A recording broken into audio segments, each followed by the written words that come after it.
Okay, Studio 47 here. Today I'm going to attempt to tell some stories about a fella that was a good friend of mine, little Frankie. And Frankie was younger than me.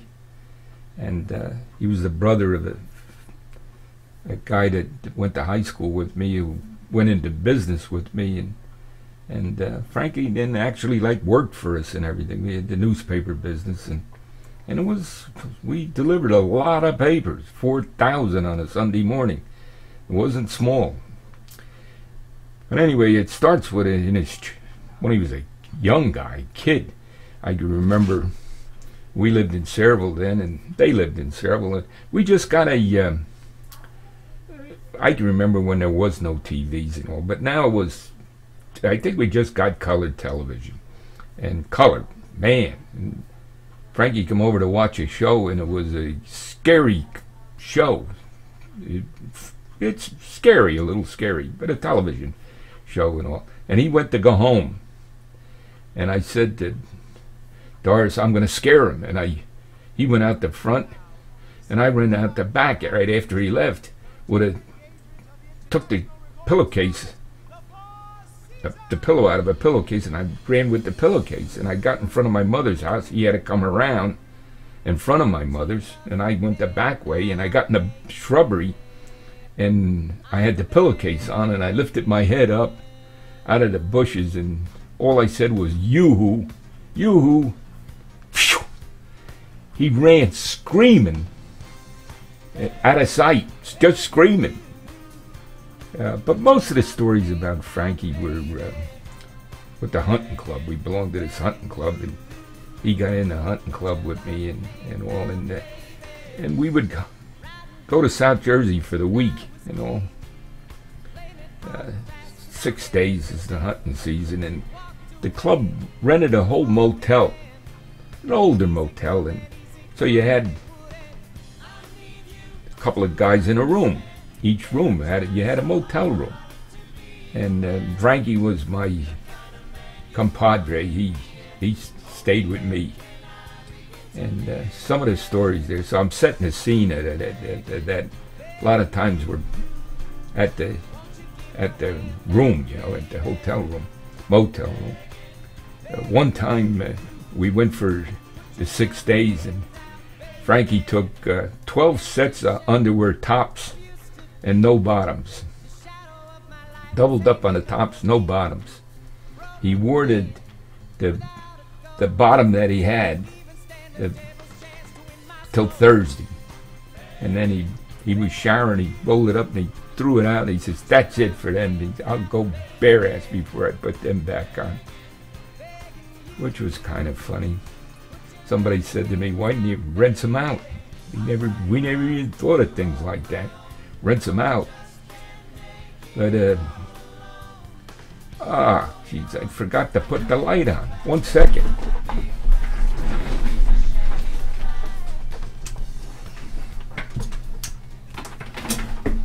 There we go. We got the light on, but then I got that shadow. I don't know, I gotta go this way. Okay, that got rid of the shadow pretty much. So maybe I can cut some of that out. But I guess the next story would have been the one where I took the gang in the woods. It was the first day. Took the gang in. Mark, my son, he didn't hunt much, but he hunted then with us, and I took all the guys are lined up. We're going to be on post. They're going to drive through the woods to us. And I dropped everybody off. And then my son at the end. And then it was a little slough. And I went through the slough. And I posted on the other side of the slough. All of a sudden there's a deer in front of me. And I thought it was a doe. And when it turned its head, geez, it was a buck. So I fired. Bang, bang. I knocked him down. And he ran toward Mark. Back toward them guys, and Mark got a shot, and he knocked him down. And then the guy on the other side of Mark, and it went across right by Mark. It went across, but that guy fired a shot. So, and the deer was gone. It was crippled, but it was gone. So now Frankie and I went looking for it. And we found the deer dead and everything. And found the deer dead, and who wound up with the deer was that guy that fired that shot. And it was a pool on a deer. I think it was just $1, $27. We had 27 guys. Each put $1 in at that time. That was a big deal. So it was $27. And that guy got the deer. That guy didn't have a damn thing to do with the deer. I hit it, and maybe Mark, we would have found it no matter what. You know, we found it. So now we're at the hotel room. And I said to motel, and I says to Frankie, "Did you learn?" He's showering. And "Did you learn anything today?" He says, "Yeah." I says, "What's that?" When you find a deer in the woods, fire a shot. And that was my thoughts. Not begrudging anybody anything, but that's the way it worked out. And we got beat out of the $27, and I didn't begrudge the guy the deer or whatever. I can't even remember anything about it. And that was the end of it.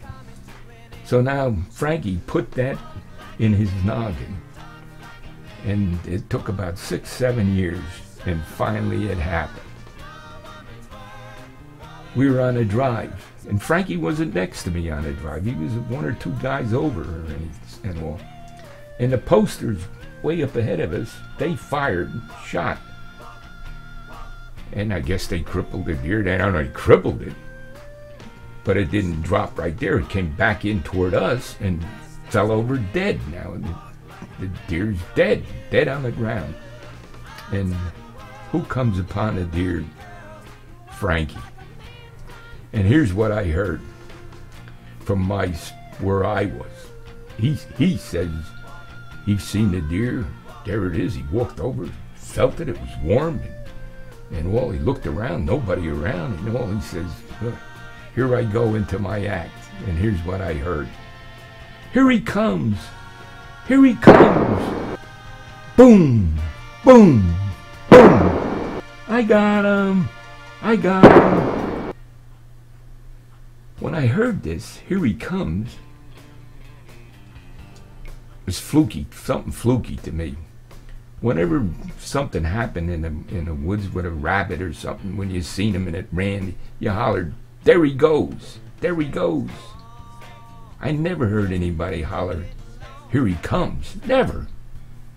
So I got over by little Frankie, and I got over by him and all, and our 2-3 guys around already. The deer's laying there dead. Of course, it was dead when he come about it.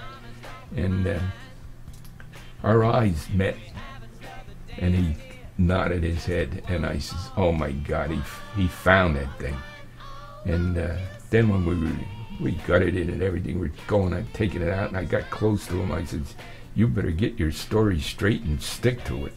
You know, I told an old man the story. We kept it a secret for years and years and years. I finally told the fellow who at that time was the leader of the club, and he was on his deathbed. I told him this story, and he laughed on his deathbed.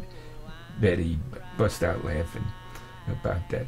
You know, but when Frankie was even a young guy, he was sitting on a railroad track, and I was in the briars over there by Quigley's there, that plant.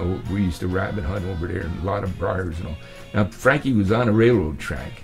I didn't know exactly what was what. I was in the brush, in the briars and all, and I heard a shot, bang, and I hollered, "Did you get him?" Because I'd run over there with the dogs. That's what you would do. And Frankie hollered back, "No." And then when I got out there on the railroad track there, it turned out he damn near shot his brother. He was sitting alongside of him, and he had on big mittens. Big mittens, you know. I said, "What you doing with those mittens on?" And I took the mittens off him and hollered at him, and scolded him for "Did you get him?" "No." He almost shot his brother. My God. So that was that. Now another story, Frankie, when we were down there, sometimes we'd do some drinking and everything, and I didn't gamble, but I went, and I've only gone to Atlantic City gambling a couple of times in life, but I was with Frankie when he was gambling down there one time, and he was on a roll like you wouldn't believe. You know, I'm just watching. I wasn't a gambler, and I'm just watching, and he's playing that 21 or blackjack or whatever you call it, 21, you know, and he's doing ridiculous things. You know, he's got 17, hit me with 17, and he'd get a 3 or something, you know, or 4, ridiculous to the point, and he was winning to the point where they thought he was some kind of card shark. You know, he was no card shark, he was Frank. He was, so they brought out a new dealer and everything, you know, just be for him. They figured he's definitely a card shark. Nobody could be that crazy, hit me with 16 and all that kind of stuff, and getting the right cards, winning nice, big. I'm begging him, come on, Frank, get out of here. That's it. Come on, cash it in. Let's go. For his sake, not for my sake. And then he had a little lull, and then he picked up again a little bit and everything. But he come out of there, he did real good. Now we're back at the hotel. He's showering, and he put his underwear on a chair, and he says to me, "Don't fool with that underwear. That's my Atlantic City underwear." And he put the Atlantic City underwear on the next night, and he went back, and I didn't go with him. And he went back, and he lost. He didn't do nothing, you know. And then the story that a lot of people like, and I'm going to tell it and all. So Frankie was a character. He was a character. We laughed from morning to night. And but this story where we went to a place hunting up like in North Jersey, and I was friendly with the guy and everything, and so I had permission, and I pull in, and I said, Frank, sit in the car till I get it straightened out, in a truck, you know, sit there until I get it straightened out and everything. And I went in, I said hello to the guy and everything, and I got another guy with me. I told him, he says, that's okay, go ahead, it's good and all. But when I come back out, I figured I'd play a trick on Frankie, you know. Oh, the guy did say to me, would I do a favor for him? This pony that he had, it went blind, and it was old, it was blind, and he says, would I shoot him? He couldn't do it, you know. Would I do it? He says, I'll just you do the deed, and I'll get him with the tractor, and I'll take care of it. Just shoot him, because I can't do it. I don't have the heart to do it. I come out to the truck, and I figured, okay, I got to shoot the pony, but I figured I'll play a trick on Frankie, you know. I'll scare him and everything and all. And he says, when I got in the truck, he says, how'd you make out? And I said, he won't let us hunt. We'll fix him though. And we drove up to the barn. We drove up to the barn, and I know what I'm gonna do, you know. And we got out, and I got in the barn. I knew the pony. I've been there before a few times and everything. So I made sure I got the right animal and everything, and I said, I'll fix him and all. I'm acting crazy, you know, that I'm mad, he won't let us hunt. I put the gun up, and boom! And I shot the pony, and boom! Another shot from behind me. And Frankie says, I got his cow, let's get out of here. What? His cow? Frankie was something. And we're gonna stop and see where we're at, see how much time we might have left and all.